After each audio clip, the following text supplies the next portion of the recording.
Hello दोस्तों, स्वागत है आपका इस डे नाइट स्टडी चैनल में। कैसे हैं आप लोग और कैसे चल रहा है प्रिपरेशन? देखिए, हम आपके सामने लगातार आपका बीएससी थर्ड सेमेस्टर का यूनिट जो है, यूनिट के जो इम्पोर्टेंट जो कह सकते हैं कि जो थ्योरम है वो हम लेकर आ रहे हैं और लगातार हमारा डिस्कशन चल रहा है। ठीक है, आप देख भी रहे होंगे।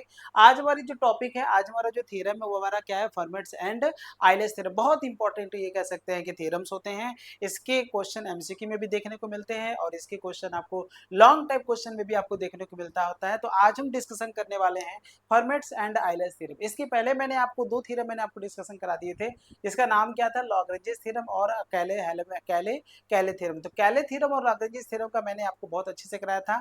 आप उसको जरूर जाके देखिएगा, वो क्वेश्चन आपके एग्जाम के पॉइंट ऑफ व्यू से बहुत इंपॉर्टेंट है। ठीक है, ये चार थ्योरम होते हैं किसमें, जिसमें कि पहला क्या होता है कैले, दूसरा क्या होता है लॉग्रेंजेस, तीसरा क्या होता है आइलर और चौथा क्या होता है फॉर्मेट्स। ये चार थ्योरम ऐसे थ्योरम होते हैं जिसमें से किसी न किसी थ्योरम जो होता है आपके एग्जाम में पूछा जाता है। इसलिए इन चारों को आप अच्छे से तैयारी कर लीजिएगा, मैंने इसको कराया भी है। तो स्वागत है एक बार आपके फिर से इस प्यारे से हमारे डे नाइट स्टडी चैनल में। ठीक है, तो आइए हम लोग डिस्कशन करते हैं और क्या होता है इसकी स्टेटमेंट को देखिए और इसका हम लोग प्रूफ भी देखेंगे। तो सबसे पहला जो होता है हमारा आइलेट्स थ्योरम होता है। आइलेट्स थ्योरम क्या कहता है? आइलेट्स थ्योरम ये कहता है if n is a positive integer. बहुत बढ़िया बात बोला गया है, if n is a positive integer. एक बात ध्यान रखिएगा, जो हमारा पॉजिटिव होता है, जो हमारा इंटीजर हमारा पॉजिटिव होता है वही हमारा पावर में भी होता है। इसलिए देखिए इस n को हम पावर में भी डाल देंगे। ठीक है, if n is a positive integer and a is any integer relatively prime to n, relatively prime to n। देखिए रिलेटिवली प्राइम टू n का क्या मतलब होता है, इसको आप समझ लीजिए। फिर इसके बाद हम लोग क्योंकि स्टेटमेंट को समझना है तो सबसे पहले आप इसकी बारीकियों को समझिएगा। एक वर्ड इसमें आया है relatively prime to n, relatively relatively prime to n, एक वर्ड आपका आया हुआ है रिलेटिवली प्राइम टू n। ध्यान से देखिएगा, relatively relatively prime to n, relatively prime to n, इसका क्या मतलब है? ठीक है, रिलेटिवली प्राइम का n, प्राइम टू n का मतलब होता है इसमें से कोई भी a और n दोनों नंबर जो होंगे, कोई भी प्राइम नंबर नहीं होगा, लेकिन दोनों का जीसीडी जो होगा वो क्या होगा, 1 होगा।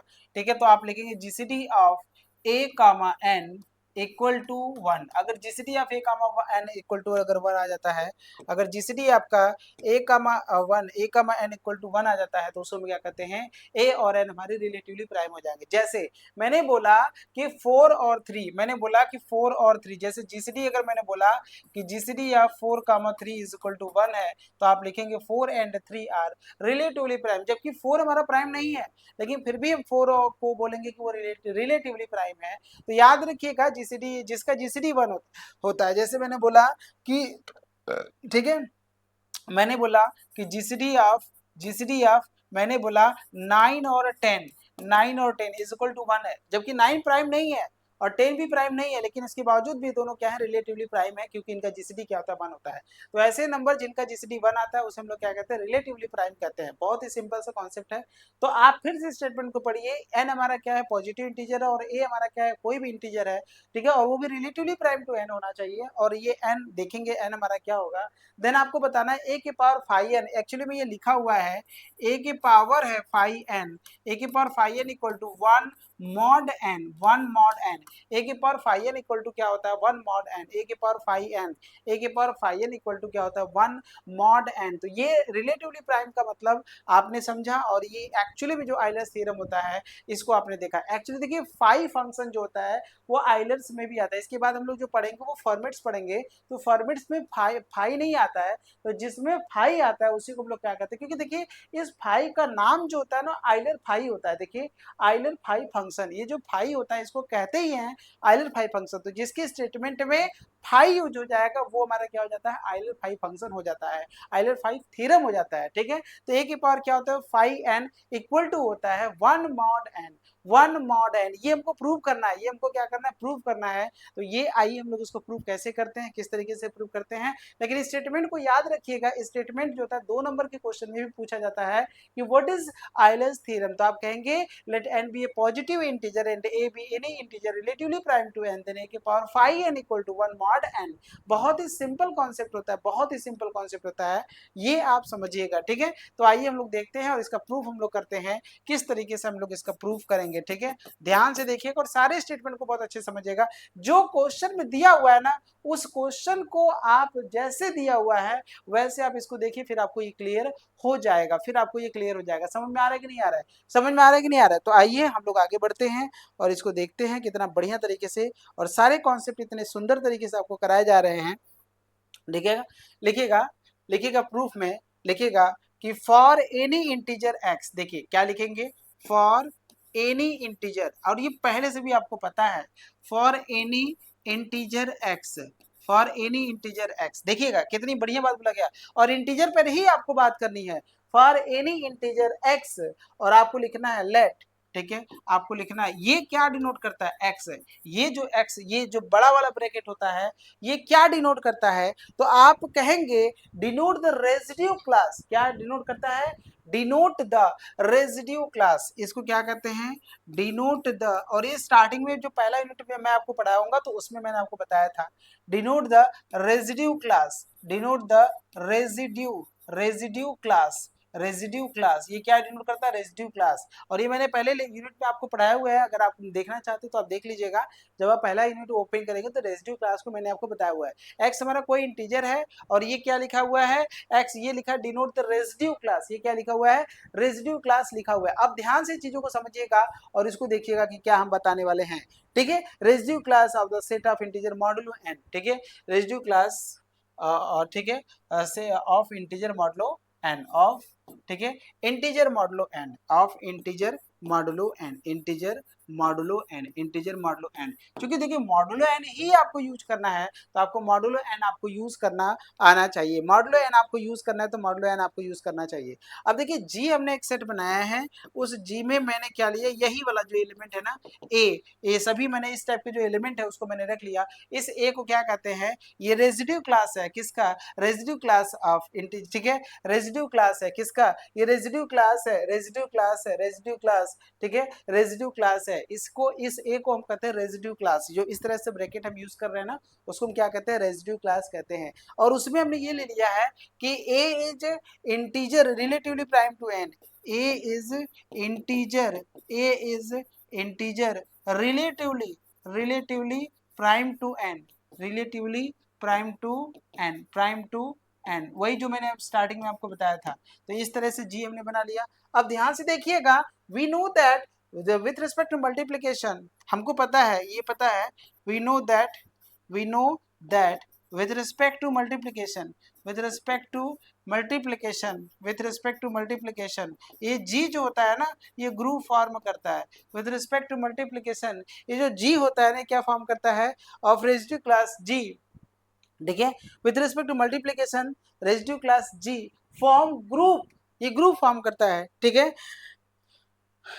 ठीक है। With respect to multiplication g form group, ये ग्रुप फॉर्म करता है विथ ऑर्डर फाई एन, इसका ऑर्डर कितना होता है, विथ ऑर्डर, ये ऑर्डर कितना होगा, वो आपका क्या मिलेगा, फाई एन, ऑर्डर कितना मिलेगा आपको, फाई एन, इसका ऑर्डर कितना होता है, फाई एन होता है। इस तरह का जो होता है, इस तरह का जो होता है, इस तरह का जो हम लोग बना रहे हैं, इस तरह से जो जी बनाते हैं, और जी को हम क्या कहते हैं, जी जो होता है वो हमारा रेजिड्यू क्लास का सेट होता है, रेजिड्यू क्लास का सेट होता है, और इसका जो ये ग्रुप फॉर्म करता है, और इसका ऑर्डर कितना, फाई एन होता है, इसका ऑर्डर कितना होता है, फाई एन होता है, इसका ऑर्डर कितना होता है, इस ग्रुप का ऑर्डर कितना होता है, फाई एन होता है, इस ग्रुप का ऑर्डर क्या होता है, फाई एन होता है। अब आप ध्यान से देखिएगा, अब ये ग्रुप अगर फॉर्म होता है तो इसका आइडेंटिटी क्या होगा, यहाँ से देखिएगा, ठीक है, इसका आइडेंटिटी क्या होगा, हियर आप ये कहेंगे one is the identity element, one is the identity element, one is the identity element, इसका वन क्या आइडेंटिटी एलिमेंट है।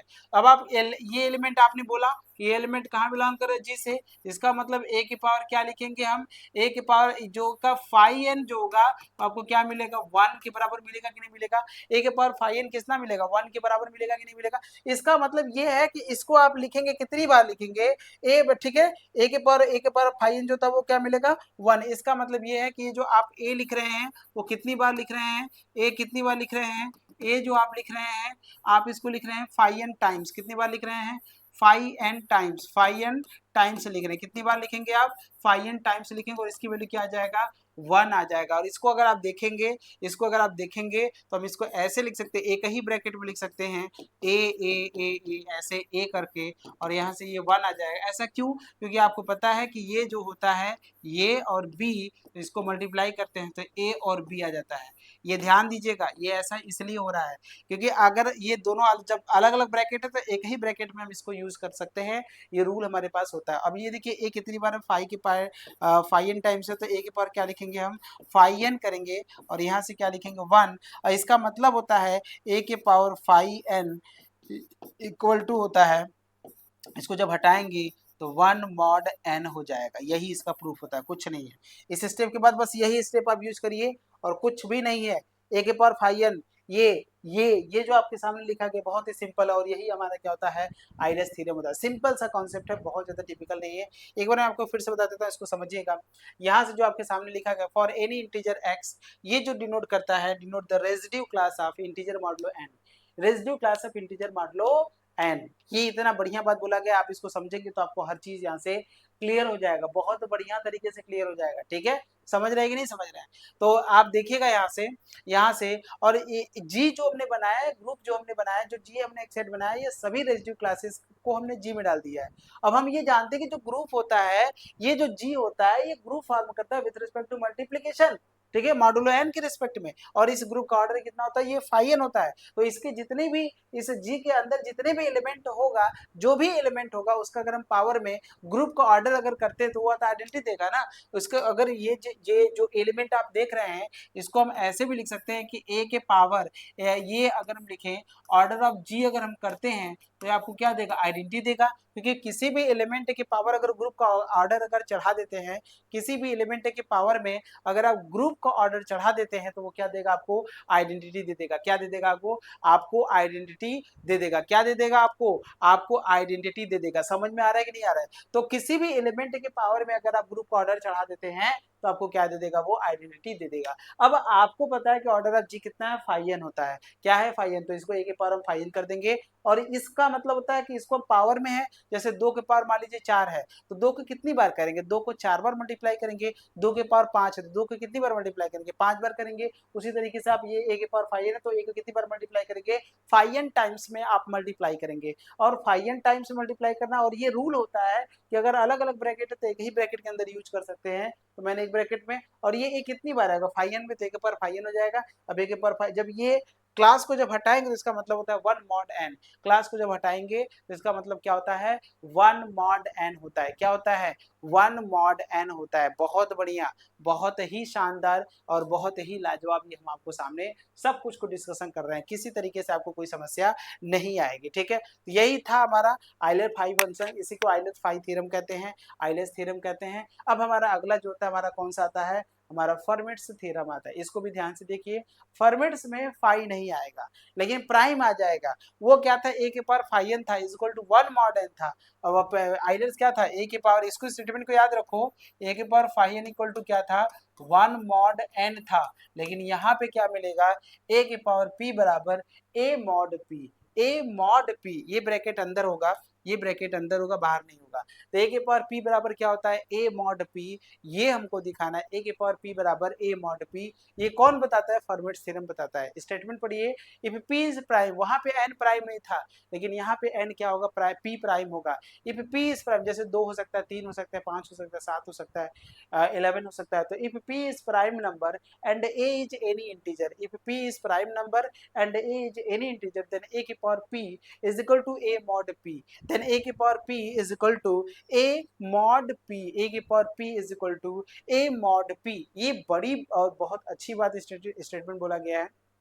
अब आप ध्यान से देखिएगा, इसका भी हम सॉल्यूशन, इसका भी प्रूफ अगर करेंगे तो कैसे करेंगे, स्टेटमेंट को ध्यान से देखिए और अच्छे से समझिएगा, तब जाके ये चीजें आपको बहुत अच्छे से क्लियर हो पाएगा। ठीक है, तो आप स्टेटमेंट को पढ़िए क्योंकि स्टेटमेंट भी आपके एग्जाम में क्वेश्चन में पूछा जाता है, स्टेटमेंट भी आपके एग्जाम में आता है। इसको आप जानिए कि स्टेटमेंट कैसे और क्या होता है, क्योंकि स्टेटमेंट भी 2 नंबर में पूछा जाता है। ठीक है, समझ में आ रहा है? और लॉन्ग क्वेश्चन में अगर आएगा तो सबसे पहले आप स्टेटमेंट ही लिखेंगे, सबसे पहले क्या लिखेंगे, स्टेटमेंट ही लिखेंगे। तो आप लिखेंगे, वही सेट बनाइएगा, let g with the set of non zero, let, देखिए वही चीज आप बनाइएगा, let g be the, let g be the, let g be the, ठीक है, ध्यान से देखिएगा, let g be the, let g be the set of non zero, set of non zero residue class, ठीक है, set of non zero residue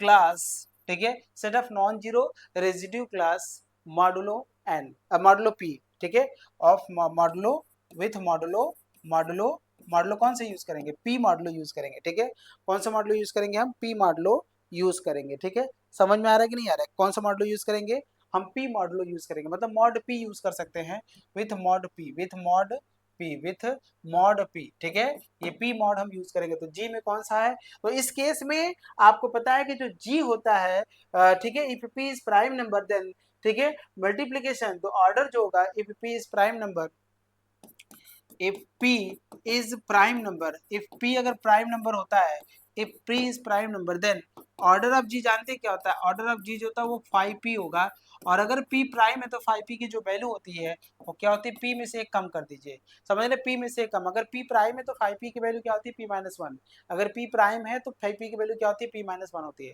तो order of G बराबर क्या होगा, p minus one, order of G बराबर क्या होगा, p minus one, order of G बराबर क्या होगा, p माइनस वन, ये आपको समझ में आ गया कि नहीं आ गया, ऑर्डर ऑफ जी कितना होगा, वो p माइनस वन होगा, और ये फाइव का डेफिनेशन भी होता है, जैसे 5 3 की वैल्यू क्या होती है, 2 होती है, 5 5 की वैल्यू क्या होती है, 4 होती है, तो उससे तो अगर 5p होगा तो एक प्राइम, मतलब प्राइम अगर हुआ, प्राइम हुआ, जैसे पिछले वाले में तो 5n था लेकिन उसकी वैल्यू n माइनस वन नहीं होता है, क्यों, क्योंकि वो n जो था प्राइम नहीं था, लेकिन अगर ये प्राइम होगा तो उसकी वैल्यू होती है एक कम, तो n माइनस वन मतलब एक कम कर दीजिएगा, p माइनस वन हो जाएगा, ठीक है, समझ रहे हैं, तो ये हो जाएगा a के पावर p माइनस वन। अब देखिए कोई भी एलिमेंट अगर आप लेते हैं, मान लीजिए मैंने एक एलिमेंट लिया a, ठीक है, अब ध्यान से देखिएगा, ठीक है, अब ध्यान से देखिएगा, यहाँ पे भी आइडेंटिटी एलिमेंट क्या होगा, वन होगा, here the identity element, the identity element of g is क्या होगा, ये आपका वन होगा, ठीक है, ये आपका क्या होगा, वन होगा, let a be any integer, क्या लेंगे, let a be any integer, let a be any integer, अब इसमें दो केस बनेगा, एनी इंटीजर, अब हम क्या कर रहे हैं, ए हम लोग ले लेना कोई भी इंटीजर है, तो केस फर्स्ट में हम लोग बनाएंगे कि केस फर्स्ट में क्या होगा, जो p होगा वो क्या करेगा, a को डिवाइड करेगा, जो p होगा वो क्या करेगा, a को डिवाइड करेगा, ठीक है, जो p होगा वो क्या करेगा, मतलब फर्स्ट में p जो होगा वही को डिवाइड करेगा, और सेकंड केस में जब p हमारा a को डिवाइड नहीं करेगा, दो केस लेंगे, ऐसा भी हो सकता है वो प्राइम जो था उस इंटीजर को डिवाइड करता है, उस इंटीजर को क्या करता है, डिवाइड करता है, ठीक है, तो उस समय जब जब p हमारा a को डिवाइड करेगा, उस समय जो होता है कि क्लास ऑफ a में कौन एलिमेंट आएगा, केवल जीरो आएगा, ठीक है, क्लास ऑफ ए में कौन सा एलिमेंट आएगा, केवल और केवल जीरो आएगा, ठीक है, केवल और केवल जीरो आएगा, तो आप लिखेंगे a is not an element of G, तो इस समय कहेंगे सो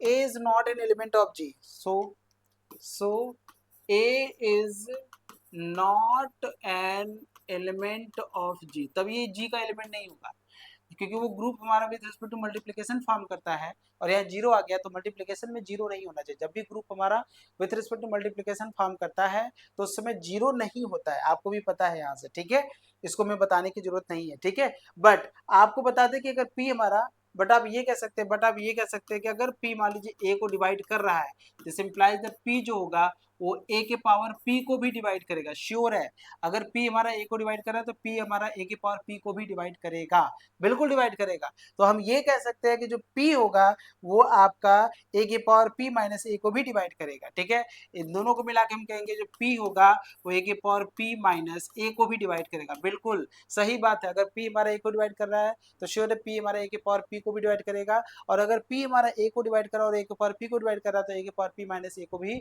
p हमारा डिवाइड करता है, कोई भी काउंटर एग्जांपल लेकर देख सकते हैं, कोई दिक्कत नहीं, ये प्राइम के केस में होता है और किसी केस में नहीं होता है, तो इसका मतलब जानते हैं क्या होता है, इसका मतलब होता है कि जो a के पावर p होता है वो होता है a मॉड p, इसका मतलब यही होता है a मॉड p, इसको इधर लाएंगे तो a के power p minus a upon ये हो जाता है, ठीक है, समझ रहे हैं कि नहीं समझ रहे हैं, क्लियर है ना, इसका मतलब यही होता है ए पी अगर डिवाइड कर रहा है पर पी माइनस ए को, तो इसका मतलब होता है कि ए पर पी बराबर आप ऐसे लिख सकते, तीन इक्वल टू कर दीजिए, कोई दिक्कत नहीं होता है, ठीक है, समझ रहे हैं कि नहीं समझ रहे हैं, कोई दिक्कत यहाँ तक है, यहाँ तक आपको कोई समस्या है? बोलिए नहीं ना। बस यही सब छोटी छोटी चीज़ों को आप समझेंगे तो अपने आप को चीज़ें यहाँ से आपको क्लियर हो जाएगा। तो देखिए ये इस केस में भी ए के पावर पी जो होता है ए मॉड पी होता है। अब केस सेकंड लेते हैं जब वो पी हमारा ए को डिवाइड नहीं करता है, ठीक है।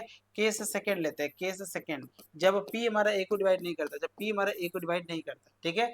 तो उस समय क्लास ऑफ ए जो होगा, उस समय क्या होगा, क्लास ऑफ ए जो होगा वो नॉट इक्वल टू जीरो होगा, जीरो के बराबर नहीं होगा। तो इसका मतलब है कि कोई भी हमारा नॉन जीरो एलिमेंट जी में मिलेगा तो लेट कर लेंगे, लेट कर लेंगे, लेट कर लेंगे, लेट यहाँ से लेट कर लेंगे, लेट यहाँ से एक एलिमेंट लेते हैं जो कि जी का होता है। और आपको पता है कि ए के पावर जो ऑर्डर ऑफ जी जो होगा वो आपका क्या मिलेगा, वन, क्योंकि आप बताते हैं किसी भी एलिमेंट के पावर अगर आप ऑर्डर ऑफ जी डालते हैं तो वो आइडेंटिटी के बराबर होता है, ठीक है। अब आप देखिए यहाँ पे मैंने ए लिखा लेकिन ऑर्डर ऑफ जी कितना है, वो 5p है, तो p माइनस वन करेंगे और यहाँ से 1 डालेंगे।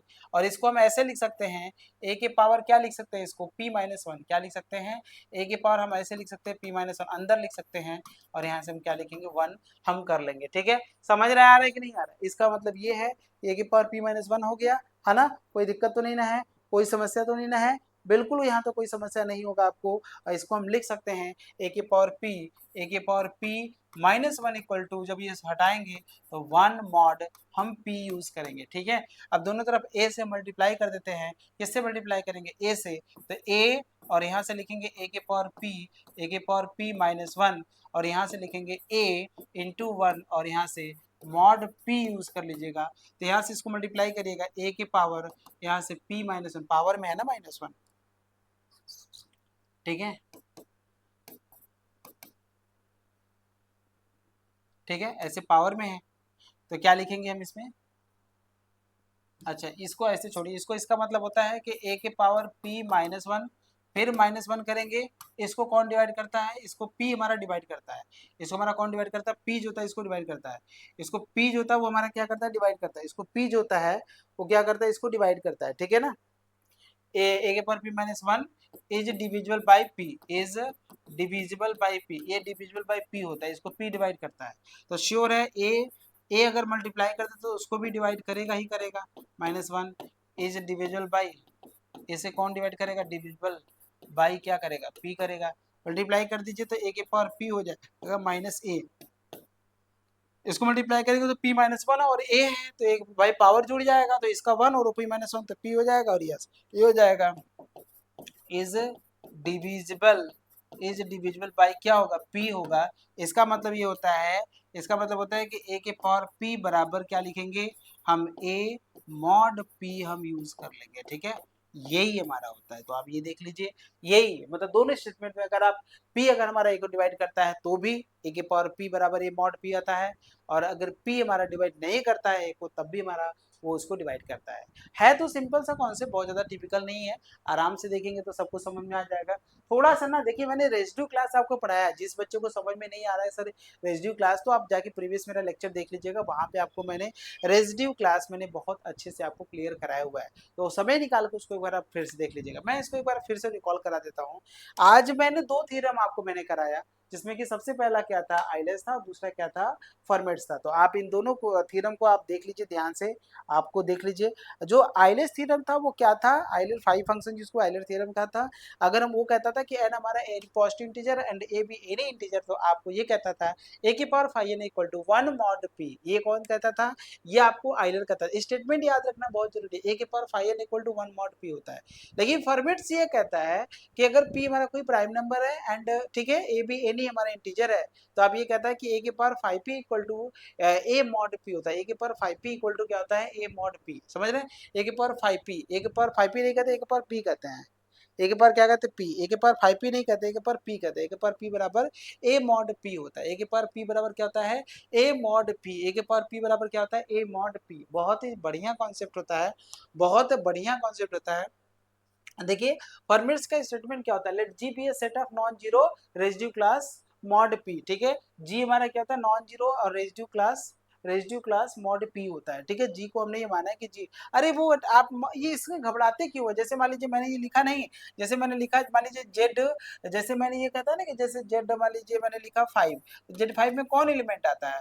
जेड 5 का एलिमेंट कैसे लिखते हो? तो आप यही कहते हो ना, 0 कहते हो, 1 कहते हो, 2 कहते हो, 3 कहते हो, 4 कहते हो। ये जो एक्चुअली में जो 0 लिखा जाता है, ये 0 ऐसे लिखा जाता है। ये 1 जो लिखा जाता है वो कैसे लिखा जाता है? ऐसे लिखा जाता है। ये 2 ऐसे लिखा जाता है। ये जो 3 होता है ऐसे लिखा जाता है। ये 4 जो होता है वो ऐसे लिखा जाता है। इसका मतलब समझ रहे हो? इसका मतलब ये एक्चुअली में रेजिड्यू क्लास ही है, ये भी रेजिड्यू क्लास ही, लेकिन लिखते लिखते हम लोग इतनी आदत बना लिए हैं तो ब्रैकेट को हम छोड़ देते हैं, लिखते 0 1 2 3 4, लेकिन एक्चुअल में इसका मतलब यही होता है। एक्चुअल में इसका मतलब क्या होता है? यही होता है। अब आप कहोगे सर जीरो में कौन आएगा? जीरो में कौन आएगा? जैसे जीरो के क्लास में कौन आएगा? तो एक ही क्लास में कौन आएगा? तो आप लिखेंगे वो एलिमेंट जी का आएगा, वो एलिमेंट जो होगा वो इंटीजर आएगा। समझ रहे हैं? वो मतलब इसके क्लास में कौन एलिमेंट आएगा? वो आएगा जिसको हम कहें कि a माइनस एक्स करें, तो a माइनस एक्स को कौन डिवाइड करे? मॉडुलो जो यूज कर रहे थे, a माइनस एक्स डिवाइड करना चाहिए ये a माइनस एन जो था वो 5 को डिवाइड कर, मतलब 0 को डिवाइड करा। समझ रहे हैं? अब जैसे मैंने बोला कि भाई ये जीरो के, जैसे जीरो के क्लास में मान लीजिए 1 है, तो 1 के क्लास में कौन आएगा? तो आप लिखेंगे यहाँ पे 1, यहाँ से लिखेंगे x लिखेंगे, और वो ऐसे x लिखेंगे तो 1 में से x घटाएंगे और इसको 5 जो होगा डिवाइड करना चाहिए। कौन से डिवाइड करना चाहिए? 5। तो आप देख लीजिए कौन कौन x आएगा। तो x बराबर इंटीजर से देखिएगा, इंटीजर है, जीरो के क्लास में कौन आएगा?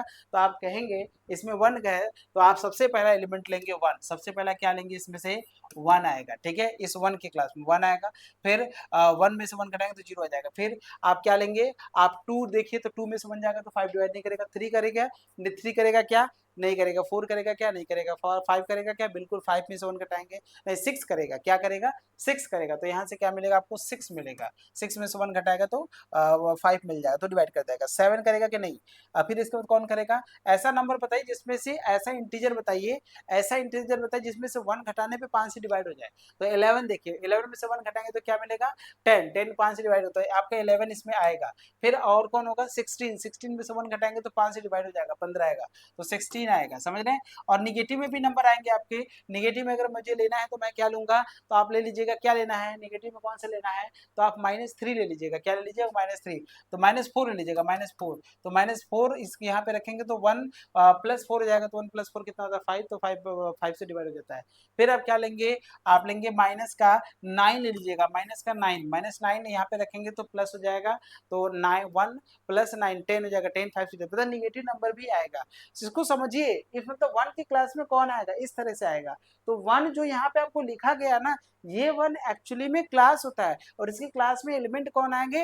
वो x लेंगे जिसमें से 1 घटाने पर वो 5 से डिवाइड हो जाए। समझ रहे हैं? इस तरीके से बनाता है, इस तरीके से। वही वाला चीज हम यहाँ पे भी बना रहे हैं। जो g होता है वो क्या होता है? Set of non zero residue class mod p, residue class mod p। समझ रहे हैं? रेजिड्यू क्लास मॉड p होता है, रेजिड्यू क्लास मॉड p। बहुत बढ़िया और बहुत ही शानदार चीज आपके सामने मैं यहाँ पर लेकर आ रहा हूँ, ठीक है। p is prime number. अगर p हमारा क्या है? प्राइम नंबर है। ये सब इतना डिटेल में मैंने सब कुछ पढ़ाया हुआ है, अगर यहीं पे मैं करना लगूंगा तो फिर वहां पे आपका सब छूट जाएगा, इसलिए मैं यहाँ पे डिस्कशन नहीं कर रहा हूँ। Let g be the set of non zero residue class mod p, ठीक है। सबसे पहले आपने मान लिया कि जी हमारा क्या है? Residue class of mod p है, ठीक है। और mod p, if p is prime number, if p अगर हमारा प्राइम नंबर है तो उसका ऑर्डर क्या होगा? p-1 होगा। क्या होगा? p, क्योंकि ये ग्रुप हमारा फॉर्म करता है with respect to multiplication. Multiplication में 0 नहीं आता। अगर यही ये Z5 जो है तो प्लस में होता है, लेकिन अगर Z5 कामा अगर मैंने डॉट ले लिया, Z5 कामा अगर मैंने यहाँ पे डॉट ले लिया, तो इसका जो एलिमेंट होता है वो 1 से शुरू होता है। 1 2 3 और 4 1 से शुरू होता है। तो इसमें देखिए 4 ही एलिमेंट आएगा। इसमें भले ही 5 एलिमेंट आ रहा है, क्योंकि ये ग्रुप हमारा फॉर्म करता है विद रिस्पेक्ट टू एडिशन, इसलिए इसमें 5 एलिमेंट आता है। लेकिन यही Z5 हमारा मल्टीप्लिकेशन के रेस्पेक्ट में जब फॉर्म करेगा तो 0 को हमको हटाना पड़ता है, तो जब उस 0 को हटाएंगे तो 1 कम हो जाएगा। तो मतलब इसमें एलिमेंट कितना होगा? 4। तो 5 में से 1 जाएगा, मतलब p-1 हो जाता है। तो यहाँ पे देखिए, here the identity element of g is 1। Identity element इसका कितना होता है? ये जो आपने 1 देखा है, ये आपका क्या आइडेंटिटी है? लेकिन इस केस में आइडेंटिटी क्या है? आपका 0 आपका आइडेंटिटी है। लेकिन विद रिस्पेक्ट टू एडिशन नहीं, with respect to multiplication group ले रहे हैं, क्योंकि हमको पावर में लेकर आ रहा है, तो इसलिए हम ऐसा कर रहे हैं, ठीक है। Let a be any integer, a हमने कोई भी इंटीजर माना है। अब दो बातें हैं, इस p, ये जो p है वो ए को डिवाइड करेगा, अगर जब पी हमारा ए को डिवाइड करेगा तो उस समय इस क्लास में केवल एक ही एलिमेंट आएगा 0, और जी हमारा क्या नॉन जीरो रेडियो क्लास है, तो इसका मतलब ये ए जो होगा वो उस जी में बिलोंग नहीं करेगा। ठीक है, बिलोंग नहीं करेगा कोई बात नहीं है, लेकिन आप ये देखिए पी अगर ए को डिवाइड कर रहा है तो पी हमारा ए के पावर पी को भी डिवाइड करेगा, श्योर है ए के पावर पी को भी क्या करेगा वो डिवाइड करेगा, सिंपल है। अब अगर पी हमारा ए के पावर पी को डिवाइड करा, पी हमारा ए को डिवाइड करा, तो ए के पावर पी माइनस ए को भी पी हमारा क्या करेगा डिवाइड करेगा, और इसका मतलब होता है कि ए के पावर पी बराबर क्या होता है ए मॉड पी, इसका मतलब यही होता है भाई। इसका क्या मतलब होता है, ए के power P minus A P से डिवाइड होगा, तो ए के power P minus A P से डिवाइड होगा, इसका मतलब ए के पावर पी बराबर ए मॉड पी हो जाएगा। ठीक है, अब इसको सेकंड केस लेकर आते हैं कि अगर पी हमारा ए को डिवाइड नहीं करता है, अगर पी हमारा क्या करता है ए को डिवाइड नहीं करता है, तो उस समय क्लास ऑफ एज होगा वो एज होता है वो 0 नहीं होगा, और हम यही एलिमेंट हम जी से ले लेते हैं। और आपको पता है किसी जी का ग्रुप का ऑर्डर कितना है 5p है, मतलब 5p है, लेकिन आपको बता दें कि भाई ग्रुप का ऑर्डर किसी भी एलिमेंट के पावर अगर आप चढ़ा देते हैं तो उसका हमेशा आइडेंटिटी आता है, तो आइडेंटिटी 1 के बराबर होगा। ऑर्डर ऑफ जी कितना आता है p-1 होता है, क्योंकि 5p होगा, और 5p की वैल्यू क्या होती है p-1 होती है, तो यहाँ से 1 दे देगा, और ये p अंदर भी जा सकता है, तो p ए के पावर p-1 और ये 1 हो जाएगा, और जब ये दोनों ब्रैकेट हटाएंगे तो इसका मतलब ए के पावर p-1 बराबर 1 मॉड p आ जाएगा, और इसका मतलब होता है कि पर p-1 is divisible by p, और जब ये डिविजिबल है तो इसमें a से मल्टीप्लाई कर देने पर भी ये डिविजिबल ही रहेगा, तो मैंने multiply is also divisible by p, और a के पावर p को अंदर मल्टीप्लाई करेंगे तो a के पावर p आ जाएगा माइनस a आ जाएगा, तो a के power p minus a divisible by p, और इसका मतलब होता है a के power p is equal to a mod p हो जाएगा। तो ये आपका फाइनली जो था आपका क्या था फॉरवर्ड थ्योरम था, उसके पहले मैंने आपको पहले तो दोनों का स्टेटमेंट आपको याद रखना बहुत जरूरी है। और कैले क्या होता है, तो आपको देखिए चारों का स्टेटमेंट मैं एक बार रीडिंग कर लेता हूँ, आपको भी थोड़ा सी इसको रीडिंग करना है। ठीक है, सबसे पहला जो थ्योरम होता है कैले थ्योरम, तो आपको लिखना है क्या स्टेटमेंट होता है, every finite group is isomorphic to permutation group, बहुत ही बढ़िया स्टेटमेंट होता है, every finite group is isomorphic to permutation group, मैंने आपको इसको प्रूव भी कराया था। फिर लॉग्रेंजेस क्या कहता है, लॉग्रेंजेस ये कहता है the index and the order of subgroup is also divide is always divide the order of group, बहुत बढ़िया कॉन्सेप्ट है।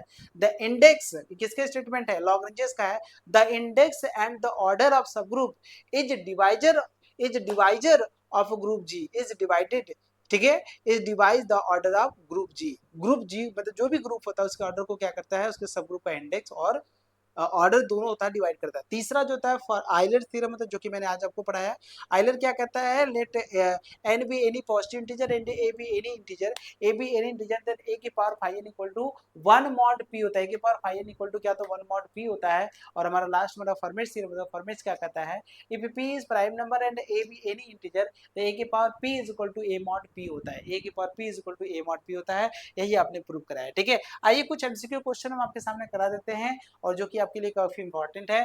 तो मैंने आपको बहुत अच्छी अच्छी चीजें आपको करा दिया है, इसका आंसर बताइए क्या होगा, इफ एच एंड के are any two complex group मतलब complexes of group then H K का इनवर्स बराबर क्या होता है। देखिए मैट्रिक्स में भी यही होता है, ए बी का इनवर्स बराबर क्या होता है, बी इनवर्स ए इनवर्स होता है। ठीक है, इसी तरह इसमें भी होता है, तो के इनवर्स एच इनवर्स जिस ऑप्शन में होगा वही आंसर मार दीजिएगा, खत्म, के इनवर्स एच इनवर्स, बहुत सिंपल।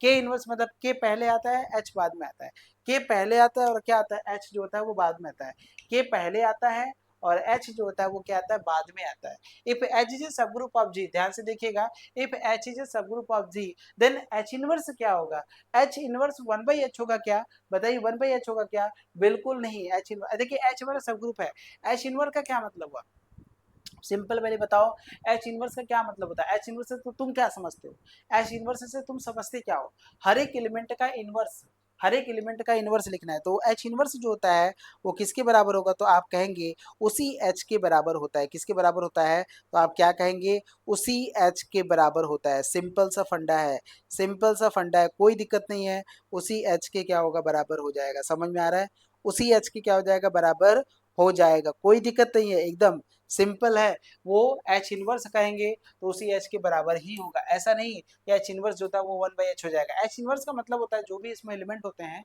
उनका इनवर्स करना है, उनका क्या करना है, इनवर्स करना है। ठीक है, तो उनका इनवर्स करेंगे तो इसका क्या मतलब होता है, मान लीजिए कोई ए एलिमेंट है तो उसका इनवर्स भी तो उसमें होता है, तो ए एलिमेंट है तो उसका इनवर्स करेंगे तो इनवर्स आएगा, लेकिन आगे उसका इनवर्स में भी होता है, तो इनवर्स का इनवर्स लेंगे तो क्या मिलेगा, ए आ जाएगा। कहने का मतलब मान लीजिए एच में ये एलिमेंट आपके सामने है, ए है और ए इनवर्स है, इस टाइप का एलिमेंट आपके सामने है, लेकिन जब एच इनवर्स करेंगे इसका मतलब यहाँ ए इनवर्स होगा, लेकिन यहाँ ए इनवर्स का इनवर्स हो जाएगा। ठीक है, तो ये आपको ए इनवर्स इनवर्स तो देगा, लेकिन ए इनवर्स का इनवर्स तो ए ही रहेगा ना, तो फाइनली तो फिर आपका ये एच ही आएगा ना, भले ही आगे पीछे हो गया लेकिन होता तो वो एच ही है तो वही, तो ये एच के बराबर होगा। याद रखिएगा एच इनवर्स होगा वो एच के बराबर होगा, वो 1/h नहीं होगा, -1/h नहीं होगा, और -h भी नहीं होगा, बिल्कुल नहीं, दोनों अलग सब कुछ होता है, ठीक है। इसके बाद में अगला क्वेश्चन है, एच एंड के are two subgroup of group g, h and के are two subgroup of group g, h and के are two subgroup of group g, then H k is subgroup of g if and only, बहुत बढ़िया statement है। H के हमारा सब group तब होता है, एच के इज सब ग्रुप, एच के इज सब ग्रुप जब ये दोनों कम्यूट करेगा, एच के बराबर क्या होता है, के एच होता है, बहुत बढ़िया। क्या एच के बराबर के होगा, नहीं, एच के बराबर एच होगा, नहीं, एच के बराबर क्या होगा, के एच होगा, एच के बराबर क्या होगा, के एच होगा, एच के बराबर क्या होगा, के एच, एच के बराबर का के एच होगा तो वो क्या फॉर्म करेगा, तब वो सब ग्रुप हमारा फॉर्म कर जाएगा, सब ग्रुप हमारा फॉर्म कर जाएगा, एच के हमारा सब ग्रुप तो फॉर्म करेगा जब एच के बराबर क्या हो, के एच हो, तब वो सब ग्रुप आपको फॉर्म कर जाएगा, ठीक है। अगले क्वेश्चन की तरफ मूव करिए, सभी क्वेश्चन ऐसे क्वेश्चन है ना, बस आपके एग्जाम में आओ और आप देखें फटफट फटफट सब चीजों को लगा ले, बस यही कॉन्सेप्ट है, और कुछ है नहीं इसमें, और कुछ भी नहीं है, और कुछ भी नहीं है, बहुत बढ़िया तरीके से, और सारी चीजें आपको इतना बढ़िया तरीके से इसीलिए बता रहे हैं कि आपको कोई दिक्कत ना हो। मैंने आपको स्टेटमेंट पढ़ा दिया, मैंने आपको चारों थ्योरम पढ़ा दिए इसमें से, और वो थ्योरम अच्छे से पढ़ के यही देखिए एग्जाम में आएगा। If G is a finite group of order n, G हमारा क्या है, फाइनाइट ग्रुप है ऑफ ऑर्डर एन का, एच हमारा सब ग्रुप है of group of order m, देखिए ग्रुप का ऑर्डर कितना है, ऑर्डर ऑफ जी कितना है, आप कहेंगे एन, और ऑर्डर ऑफ एच कितना है तो आप कहेंगे एम, देन आप बताइए n is divisor of m, n is divisor of m, तो बताइए पहले कौन कौन डिवाइड करेगा, किसको डिवाइड करेगा, लॉग्रेंजेस थ्योरम क्या कहता है, लॉग्रेंजेस थ्योरम ये कहता है, लॉग्रेंजेस थ्योरम ये कहता है कि जो ऑर्डर ऑफ जो एच है ना वो डिवाइड करेगा ऑर्डर ऑफ जी को, क्या करेगा, ऑर्डर ऑफ जी को क्या करेगा, डिवाइड करेगा। इसका मतलब ये है कि m जो होगा वो किसको डिवाइड करेगा, n को डिवाइड करेगा, तो m जो है is divisor of m, n is divisor of m नहीं, m is divisor of n, m is divisor of n, m जो होगा वो n को डिवाइड करेगा। अगला n is divisor of m, नहीं ये गलत है, ये भी गलत है भाई, m ही होगा जो n को डिवाइड करेगा, m छोटा होगा n बड़ा होगा, ठीक है। एच भी एनी सब ग्रुप ऑफ ग्रुप जी, और एच एक एलिमेंट है जो एच से बिलोंग कर रहा है, ध्यान से देखिएगा, देखिए एच हमारा कोई है सब ग्रुप है, एच हमारा क्या है, सब ग्रुप है, एच जो है वो क्या है, सब ग्रुप है, और एक एलिमेंट हम कहाँ से ले रहे हैं, एच से ले रहे हैं। अब देखिए इसी एच में मल्टीप्लाई कर रहे हैं, देखिए दो बातें होती है, अगर आप एच से ले रहे हैं तो एच जो होता है ना वो एच के बराबर ही होगा, और यदि पलट के कर रहे हैं तो भी वो किसके बराबर होगा, एच के ही बराबर होगा। बहुत बढ़िया कॉन्सेप्ट आपको बता रहे हैं हम यहाँ से, अगर आप इनको इस तरीके से मल्टीप्लाई करें तो एच के बराबर ही होगा, दोनों आपके एच के बराबर ही होगा, समझ रहे हैं। लेकिन अगर ऐसा हुआ कि आपने ए एलिमेंट लिया और यदि जी से लिया तो ए एच अगर आप करते तो क्या वो एच के बराबर होगा, जरूरी नहीं है, और यदि आप एच ए करते तो क्या एच के बराबर होगा, जरूरी नहीं है, ठीक है, जरूरी नहीं, वो अलग हो जाएगा, लेकिन अगर जी से एलिमेंट लेते तब। लेकिन यहाँ एच कहाँ से लिया जा रहा है, यहाँ एच आपका एच से लिया जा रहा है, तो इनको अगर मल्टीप्लाई करते हैं तो एच एच बराबर एच होगा, लेकिन ये बराबर नहीं, दोनों बराबर ही होता है, ये देखिए काट दीजिए, दोनों बराबर ही होता है। एच इनवर्स से भी करेंगे ना, अगर आप एच इनवर्स से भी करेंगे, this implies that H inverse भी आपका एच में बिलोंग करेगा, क्यों, क्योंकि एच हमारा सब ग्रुप है तो इसका इनवर्स भी उसमें होगा, तो एच इनवर्स का एच के साथ करेंगे, एच का एच इनवर्स के साथ करेंगे तो आपको क्या देगा, एच ही देगा आपको, तो यही आपका सेम है, और ये भी आपका आंसर सेम ही दे रहा है, तो गड़बड़ कैसे दे रहा है भाई, दोनों ऑप्शन कैसे सही हो जाएगा, दोनों ऑप्शन सही है, बिल्कुल ये दोनों ऑप्शन सही है, दोनों ऑप्शन आपके बुक में दोनों सही है, तो बहुत इंपॉर्टेंट ये रिजल्ट है, दोनों ऑप्शन आपके सही होगा, दोनों रिजल्ट आपके सही होंगे भाई। जो एलिमेंट अगर आप ले रहे हैं वो एच से ही ले रहे हो, उसमें मल्टीप्लाई कर रहे हैं तो वो एच के बराबर ही होगा, ऐसा नहीं कि वो बराबर नहीं, बिल्कुल वो एच के बराबर ही होगा, क्योंकि क्लोजर सेटिस्फाई करता है ना, तो क्लोजर जो था एलिमेंट को बदलेगा नहीं, एलिमेंट को बदल नहीं सकता है। इफ एच बी सब ग्रुप ऑफ द ग्रुप, देखिए एच हमारा क्या है, एच हमारा सब ग्रुप है, एच हमारा subgroup of the multiplicative group g, h हमारा सब ग्रुप है और वो भी मल्टीप्लिकेटिव में है, मल्टीप्लिकेटिव में, तो ध्यान रखिएगा मल्टीप्लिकेटिव में आप ले रहे हैं तो एच एच बराबर क्या होगा, एच के बराबर होगा, एच एच बराबर एच के बराबर होगा। मल्टीप्लिकेशन में है ना तो मल्टीप्लाई करेंगे तो बराबर होगा, मल्टीप्लाई करेंगे तो क्या होगा, बराबर होगा, लेकिन प्लस और माइनस का रिजल्ट जो था वो नहीं, जरूरी नहीं है, प्लस और माइनस का रिजल्ट हम नहीं बता सकते हैं भाई, मल्टीप्लिकेशन में है तो बस मल्टीप्लीकेशन वाला काम करेगा। माइनस करेंगे प्लस करेंगे तो ये हमें नहीं पता, ये बराबर एच हो भी सकता है और एच नहीं भी हो सकता है, तो हम कह नहीं सकते हैं। लेकिन मल्टीप्लीकेशन में अगर हम मल्टीप्लाई कर रहे हैं तो आंसर आपको देगा, बिल्कुल बिल्कुल देगा। द ऑर्डर ऑफ ईच सब group of a finite group is divisor of the order of the group, ठीक है, इज नोन एज, देखिए डिवाइजर है और ये सब बताइए कौन सा थ्योरम है, लाग्रेंजेस है कि फर्मेट्स है कि कैले है, और नॉन ऑफ दिस की जगह पे आप यहाँ पे डाल दीजिए कि हमारा आइलर है। अगर यहाँ पे नॉन ऑफ दिस की जगह पे आइलर अगर चारों ऑप्शन में डाल दीजिए तो बताइए डिवाइजर जो होता है सब ग्रुप से रिलेटेड कौन होता है। भाई देखिए कैले ने ये कहा था कि every subgroup every finite group is isomorphic to its permutation group, to permutation group, ठीक है। फिर फर्मिट्स क्या कहता है और आइलर क्या कहता है, आइलर ये कहता है कि ए हमारा कोई इंटीजर है और ए हमारा पॉजिटिव इंटीजर है तो ए के power five n equal to 1 mod p होता है। फर्मिट्स क्या कहता है, पी हमारा प्राइम इंटीजर प्राइम नंबर है और एन हमारा क्या पॉजिटिव ए हमारा कोई इंटीजर है तो ए के power p is equal to a mod p होता है, ए के पावर पी इक्वल टू क्या होता है ए मॉड पी होता है। लेकिन लाग्रेंजेस ये कहता है कि जो सब ग्रुप का ऑर्डर होता है ग्रुप के ऑर्डर को डिवाइड करता है, सब ग्रुप का जो इंडेक्स होता है वो सब ग्रुप के ऑर्डर को डिवाइड करता है। तो जब भी ऑर्डर फॉर्डर से बात है तो लाग्रेंजेस ही लगेगा और कुछ लगेगा नहीं, और ज्यादा दिमाग मत लगाइए। भाई कैले क्या कहता है, every subgroup every finite group is isomorphic to its permutation group. Fermat's क्या कहता है, पी हमारा कोई प्राइम नंबर है, एन हमारा ए हमारा कोई इंटीजर है तो ए के power p equal to a mod p हो जाता है, और आइलर है ही नहीं यहाँ पे। नेक्स्ट क्वेश्चन देखिए, a non empty subset h of group ji is a subgroup depend on if, ये वन स्टेप टेस्ट कहता है। वन स्टेप टेस्ट और टू स्टेप टेस्ट से आपको याद होगा, one step two step, one step test देखिए क्या कहता है, वन स्टेप टेस्ट आपको याद मैंने पढ़ाया होगा। One step test, one step test किसके लिए, सब ग्रुप के लिए, सब ग्रुप के लिए। पहला कि ए और बी अगर आप मान लीजिए आप एस से ले रहे हैं तो ए ओ बी जो होगा वो भी आपका एच में बिलोंग करना चाहिए। दूसरा, for all A belong to H, तो ए इनवर्स जो होगा वो भी आपका एच में बिलोंग करना चाहिए, ठीक है। फिर वो टू स्टेप, ये वन स्टेप नहीं, ये टू स्टेप टेस्ट है, इसको क्या कहते हैं, two step test. One step नहीं कहते इसको, टू स्टेप टेस्ट कहते हैं, टू स्टेप, देखिए दो बार में करना है। और वन स्टेप टेस्ट करेंगे, अगर आप वन स्टेप टेस्ट करते हैं तो इसका क्या रिजल्ट आता है, तो एक ही बार में कहता है, एक ही बार में कहता है क्या, कि आप ए ले रहे हैं और बी ले रहे हैं, कहाँ से, ऐसे ले रहे हैं। तो अगर आपने ये दिखा दिया कि ए बी का इनवर्स अगर एच में बिलोंग कर रहा है तो एच हमारा क्या होगा, सब ग्रुप होगा। वन स्टेप टेस्ट, ये सब ग्रुप है, ये सब ग्रुप है, this implies that H is सब ग्रुप। अगर ये कंडीशन सेटिस्फाई हो जाता है तब सब ग्रुप ऑफ जी हो जाएगा, और यहाँ पे भी एक ही जैसे H is subgroup of ji, h हमारा क्या होगा, सब ग्रुप हो जाएगा जी का, ठीक है। लेकिन अब इसमें देखिए A B inverse belong to H, बिल्कुल ये सही है, ए इनवर्स बिलोंग करेगा, लेकिन ए बी नहीं थी तो गलत है। बी इनवर्स ए इनवर्स नहीं, रॉन्ग है। ए बी बिलोंग टू एच तो ये भी रॉन्ग है, क्योंकि ए बी इनवर्स होता है, तो पहला वाला ऑप्शन आपका बिल्कुल सही हो जाएगा। और ये आपके जितने देखिए मैंने एमसीक्यू आपको कराए हैं और आपने देखा कि मैंने जो पढ़ाया एकदम सेम सेम सारे क्वेश्चन एकदम इसी तरीके से आ रहे हैं। और एग्जाम में क्या सोचते हैं कि क्या कुछ नया क्वेश्चन आएगा, बिल्कुल नहीं, जैसा मैंने आपको बता दिया वैसे ही क्वेश्चन आपके एग्जाम में भी आते हैं, ठीक है। तो एक छोटी सी इन्फॉर्मेशन आप सभी लोगों के लिए ध्यान से देखिएगा, हम लोग नवोदय बैच लेकर आए हैं BSc first semester third semester के लिए, तो ठीक है। अगर आप अभी हमारे साथ जुड़ते हैं तो ये कोड में 1250 रुपए का पेमेंट है, लेकिन अगर आप अभी हमारे साथ जुड़ते हैं तो DNS20 कोड यूज करेंगे तो 20% का फीस डिस्काउंट आपको हो जाएगा। और ये एक ऐसा प्लेटफॉर्म है जो कि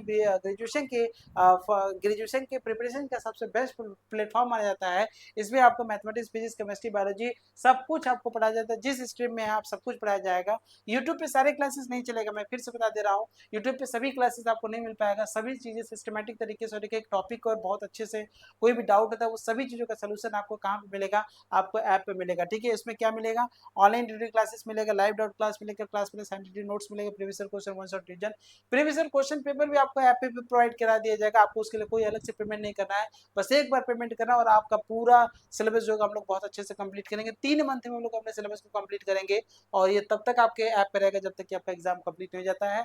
इसके लिए इसका अलावा भी अगर आपको कोई डाउट होता है इस नंबर पे आप कॉल कर लीजिएगा, ठीक है।